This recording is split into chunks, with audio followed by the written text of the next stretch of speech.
think if I wouldn't have run out of canvases, I would still be pouring acrylic paint over the canvases. Hey guys, welcome back to my channel. I recently told you guys that I really want to focus on learning and trying out new things in 2019, so I get out of my comfort zone more often when it comes to art. Because sometimes we tend to stay in our little comfort zone because we're just too comfortable, and sometimes we're also a little bit too afraid to do something more advanced or a little bit scary. Because so many of you guys kept recommending me to try out acrylic pouring, we're going to do this together today. And because I really needed some help to really understand and figure out what I need and what I have to do, I got a little bit of help from Skillshare that were kind enough to sponsor today's video. I think I actually watched every single video about acrylic pouring on Skillshare, and I'm super excited to put all the knowledge into practice and see how difficult or how easy it is and what we can actually create. If you're not familiar with Skillshare, it's basically an online learning community with over 22,000 classes in design, business, tech, and more. So you can learn literally everything you want, from painting, drawing, illustration, photography, cooking, how to make music, and even how to start and run a business. If you follow me on Instagram, you might have seen that I was watching Draw with Jazz's classes about how to talk to a camera, because it's super out of my comfort zone. I'm still struggling, but I'm learning, and I learned so much from Jazza on Skillshare, and I can't wait to learn more. So I can highly recommend it to you guys, and if you're interested, go check out Skillshare with a link in the description box down below, because it will give you 2 free months of premium Skillshare where you can watch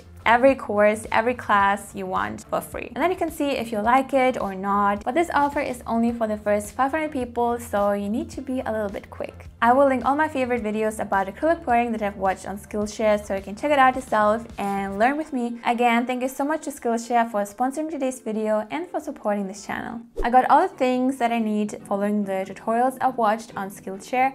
One of the things, the main things you will need is pouring medium, because I will be experimenting with different techniques. I also have silicone, so we can create cells and stuff like that. Also a torch, because it helps to create the cells we need. A little bit of water, and all the basics like popsicle sticks and cups to mix the paint. Alright, I'm nervous, but I'm super excited, so let's begin.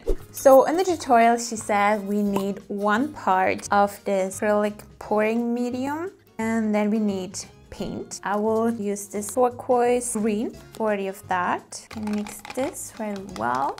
So since it's a little bit too creamy, like it's not poury, I will add a little bit of water, as she said.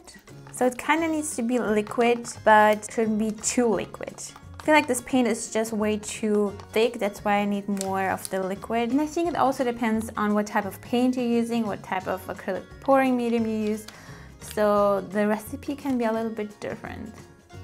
It's the first color. I'll be just mixing more paint, and then we can finally create the first painting. If you're not sure what colors to use, you can look for some color scheme inspiration online. I would rather start with a few colors first and see what I can create, and let's hope for the best. Okay, so to minimize the mess that is going to happen now, I have this box. I placed this old Tupperware inside, and now I can just place the canvas on top so it's even. And because you will have to move things around, I also have some gloves that we are going to wear now. Let's start. So the first technique is puddle pour method. So basically we just want to create small puddles of paint, and then you want to add more paint on top. Now here I didn't follow any particular order, I just poured in the same color one after another straight inside the previous puddle. You can use lighter colors in between the darker colors so they are a little bit divided, or you can just simply play around with the different variations to see what way you prefer. Alright, now we can move it around.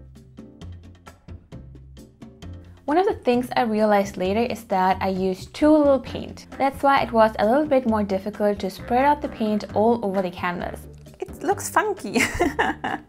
Even though you can't completely control the way the paint moves around, you can still look out for the pattern and the composition you like, and then you can just stop.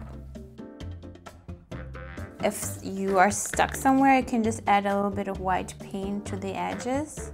The wet paint on the edges will help the paint move over the edges and the corners a lot easier. Kinda like the wet and wet technique with watercolors. We're getting somewhere. It's really pretty, don't you think? Okay, I think it had enough moving around, so now we can just put it aside, let it dry, and then we can move on to the next technique. The second technique I wanted to try out is the dirty pouring technique. So in this technique, you want to pour all the colors you need into one cup, and then you flip it over onto the canvas. You can either pour it onto the canvas or do the dirty flip cup.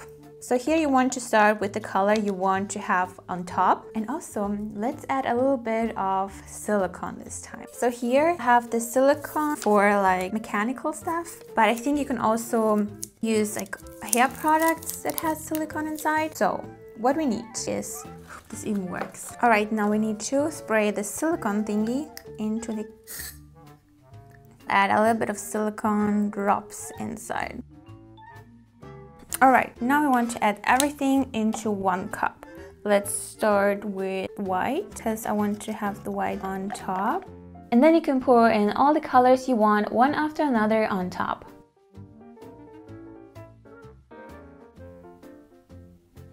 Okay, so nervous. Quick. Okay. Once you poured in all the paint inside the cup, place your canvas on top and then flip it. Pow! And now just remove the cup. Ah! The cup looks really pretty. I think it looks really pretty when the paint runs over the edges, as it creates a natural put together look. Even though I think having some uneven drips of color on the edges will make the painting look more real and handmade, rather than making it look like a print on a canvas. Now you need to kind of activate them.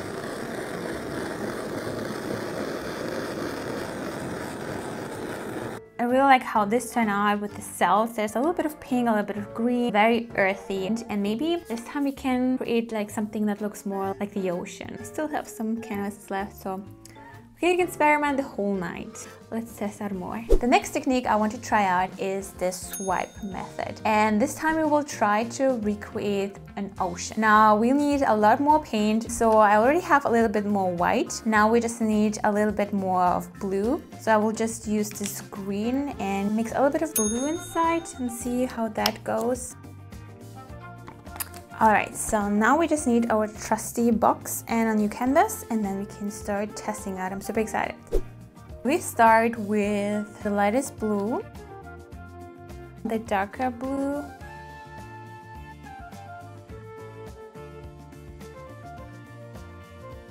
here we will add the white.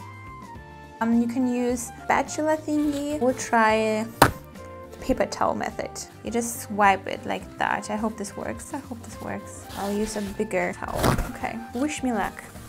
Here I place the paper towel very lightly on top of the white paint, and then I carefully move the paint that the paper lightly grabbed from the lower all the way to the upper part of the canvas. Since I felt like there was not enough white paint to create the cells, I repeat the same step in the hope I will move a little bit more paint to the top, but it rather created something that looked more like a wave. Maybe it will look cool with this, like a new wave or something.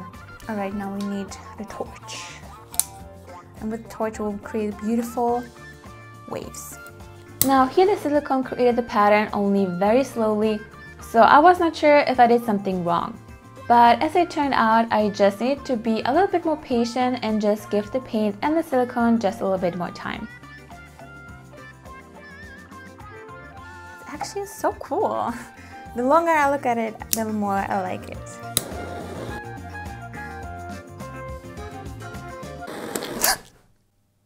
Okay, you shouldn't put too much fire on top.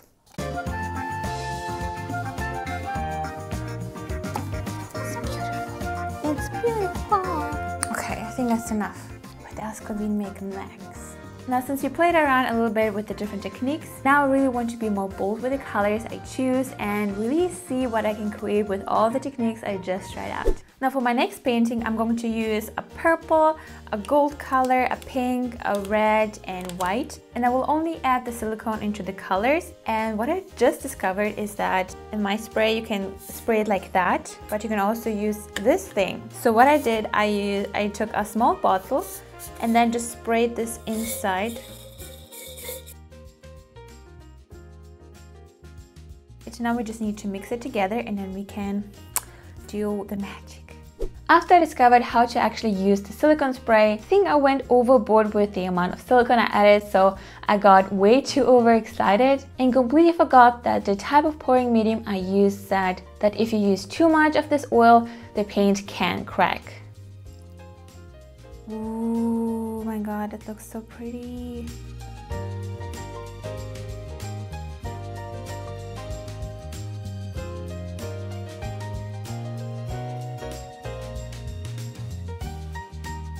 Since I couldn't stop myself from experimenting even more, I tried even more color combinations and ways how I could apply the paint.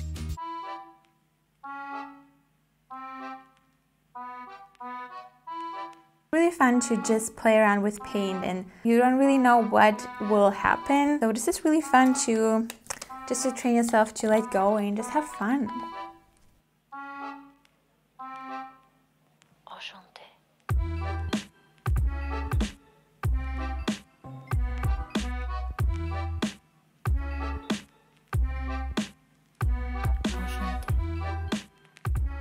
You can also probably do like multiple layers. For example, if it's like an ocean scene, maybe you can create the sand first and then do this technique on top. So to create like a beach scenery, I think that will be super fun. Now I just need to let it go and let the paint do its magic and then come back and see what it created. I'm so excited. And since I had lots of paint left from all the experimentation, I tried to use them all up on one canvas. I used the puddle pour technique and just went crazy with the color combination. As now I had enough paint for sure to make the distribution process easy, I was really curious about how the painting will look in the end as we kinda add way too many different colors, but who knows, maybe this will actually look pretty cool. But since the colors looked a little bit too saturated and bright to me because there was just way too much going on at the same time, I really wanted to see what else I can do with it. So I used a palette knife and used the swipe method to see if I can bring out some of the cells.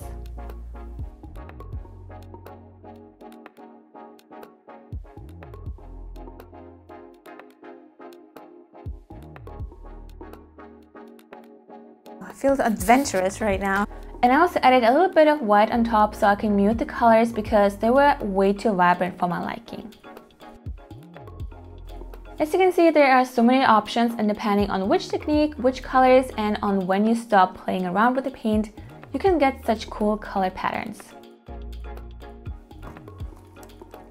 Alright, so this I think is the final version. I think I won't change anything. And since I didn't want to waste all the paint that was in the card box, I used one of my leftover canvases and a few sheets of watercolor paper to get the pattern on top of them.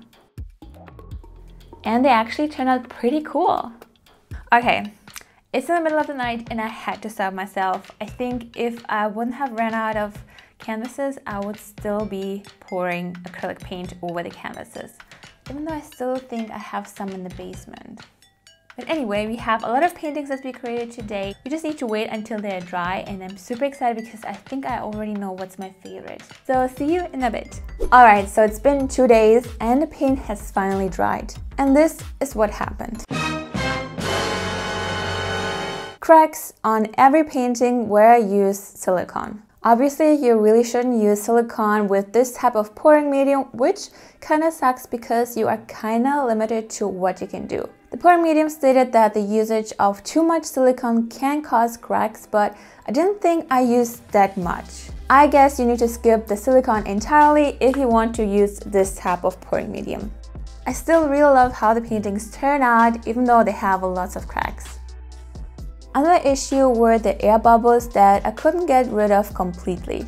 All the remaining air bubbles popped eventually and created small holes here and there. Next time I will just do this before I mix all the paint together so I can get rid of as many air bubbles as possible. As you can see, I still need to experiment and learn more about acrylic pouring, but at least we got all the mistakes out of the way so we can improve from here. Let me know in the comments if you would like to see a follow-up video where we actually make perfect paintings without any cracks. But I really like how the pattern turned out that I created by just placing watercolor paper on top of the excess paint in the box. I didn't expect that at all. You could frame that or use this as a background or color paper for future projects. All in all, it was really fun to experiment and to play around with the paint, as you never know how the painting will look in the end. Don't forget you can get 2 free months of Skillshare Premium with the link in the description box down below so you can learn anything you want. I think I will finally learn how to paint with oil because it was on my agenda way too long, but at least now I have some experts I can learn from. I really hope you enjoyed this video. Give this video a thumbs up if you enjoyed it to support this channel, and subscribe if you haven't already to see more fun videos in the future. Thank you guys so much for watching, guys. Have a wonderful day and I will see you soon. Bye!